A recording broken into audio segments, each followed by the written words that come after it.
Imagine walking around with your pockets inside out. It's odd and noticeable, and the light blue balloon of cotton seems to draw the eye of everyone who passes you. So, to use this invention correctly, we have to push the cotton in on itself so it can carry all of the knickknacks we come by on the day to day, and it's aided by gravity, which helps to keep everything down.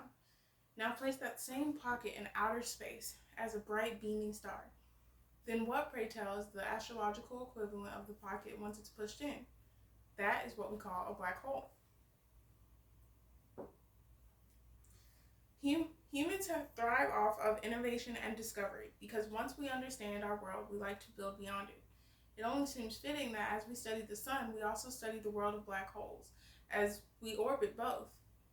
To fully delve into the misconstrued reality of a black hole, we must understand its main aspects, its makeup, external effects, and causes. Arguably, the most important part of discovery is analysis, which means exploring the parts that join to form a black hole. According to a BBC Earth article entitled "What Would Happen If You Fell into a Black Hole?", the center and meat of a black hole is known as the singularity, which is a term used interchangeably with black hole. This is where matter is consumed. This is also our pocket. A 2019 article for Astronomy Magazine by Jeremy Schnittman identifies the point just beyond the singularity as the event horizon, which is characterized by gravitational entrapment and the slowing of time. Once matter reaches this point, there's no escaping. As for the absorbed matter, this becomes a debate between scientific theories, as general relativity contradicts quantum mechanics.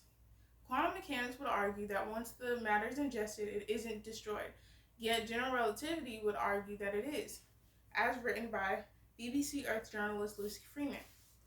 Jeremy Schnittman later notes, many scientists are believed to side with general relativity, which has prompted experiments like LIGO, the Laser Interferometer Gravitational Wave Observatory. Though the most known effect of a black hole, ingesting matter is merely the most obvious of a singularity's presence. The name black hole comes from the fact that it absorbs all of its previous starlight, making it virtually invisible and requiring specific tools to unearth.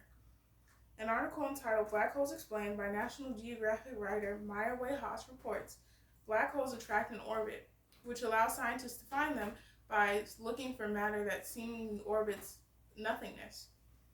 Black holes also, like other space-based objects, make waves in space-time as they move, as theorized by Albert Einstein. Therefore, astronomers use gravitational wave detectors and radio telescopes to identify both the waves themselves and where they began, also written by Lucy Freeman. For example, Anne Druyan published a National Geographic book entitled Cosmos, which details a LIGO experiment that placed detectors in both Louisiana and Washington to detect waves made by the collision of two black holes. By placing these objects so far apart, they were able to both determine the accuracy of the waves and where they came from.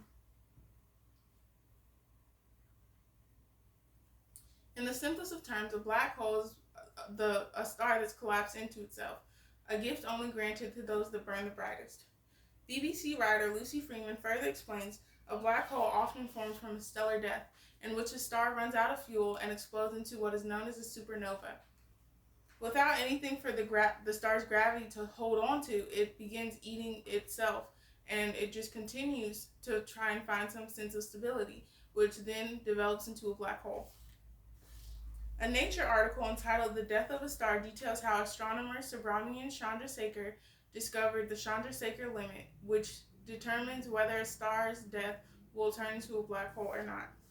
Once this limit is passed, a star no longer can maintain its stability, and Chandrasekhar determined that critical mass is a couple times the sun's mass, which is also coincides with the star's chemical composition.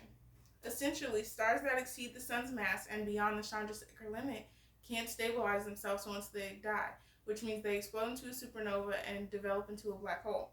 Small stars below this rate are able to cool peacefully and release their energy slowly.